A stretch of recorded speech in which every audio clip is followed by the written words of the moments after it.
এসেছে? হ্যাঁ ভাই। কোথায়? এই যেখানে পূজা হচ্ছে।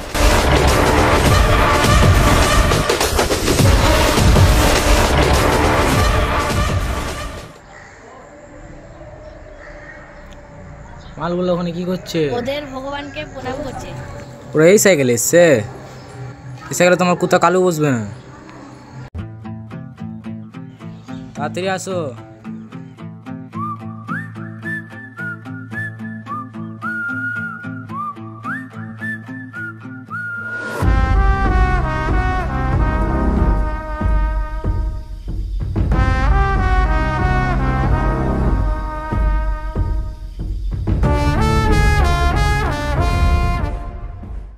তো অনেক হলো হিরোগিরি, এখন ধান্দার কথাতে আসি।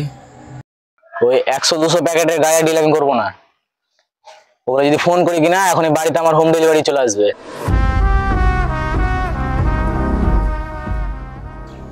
ফোন করলে না ছোট? তুই নিজেকে কি মনে করেছিস? কেউ কি আমাকে 100 টাকার গায়ে বাড়িতে ডেলিভারি করতে পারবে না? ফোন করলে না ছোট?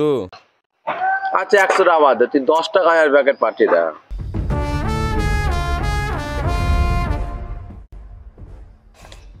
এতদিন ধরে কি আমরা বাল করে তাহলে ব্যবসা করলাম? ফোনটা দাও তো।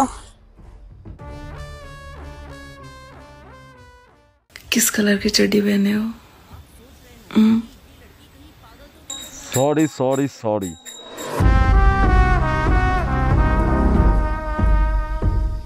হ্যালো ভাই। হ্যাঁ ভাই বলো। আমার 10টা গাঁয়ের প্যাকেট তাড়াতাড়ি দরকার। ঠিক আছে, আমি একটু পর ফোন করে তোমাকে জানাচ্ছি বাবু। আচ্ছা ঠিক আছে।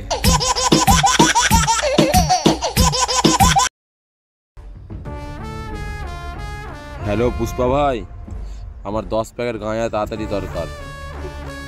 আমি এখন মিটিং এ আছি, পরে ফোন করবো।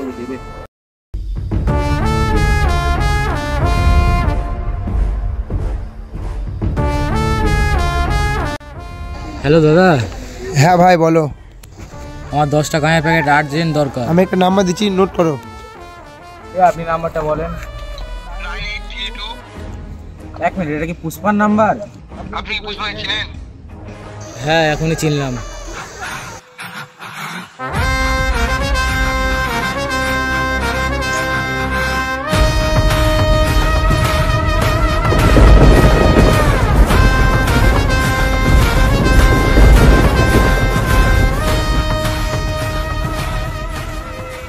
পুষ্পা, তোর নাম ছোট কিন্তু কাজ অনেক বড়। ভালো লাগলো তার আমার ক্যারেক্টারটা। তাহলে এখন ঠান্ডার কথাতে আসি।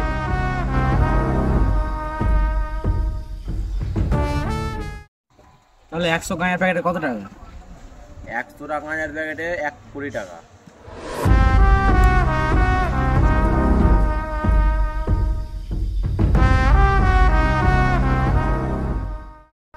তুই কি আমার সাথে মজা করছিস পুষ্পা? পুষ্পা ধান্দাতে কখনো মজা করে না। পুষ্পার ধান্দাতে অনেক মজা লাগে। তাহলে 600টা গাঁয়ের প্যাকেট 6 কোটি টাকা। না না, আমার চাই 5.5 কোটি টাকা। 50 লাখ টাকা কম চাইছিস পুষ্পা?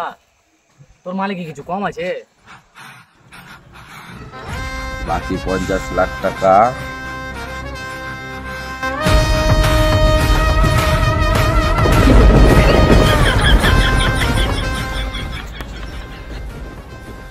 কোনটাই কিনলে চলে গেল। আরে পুষ্পা বাহ।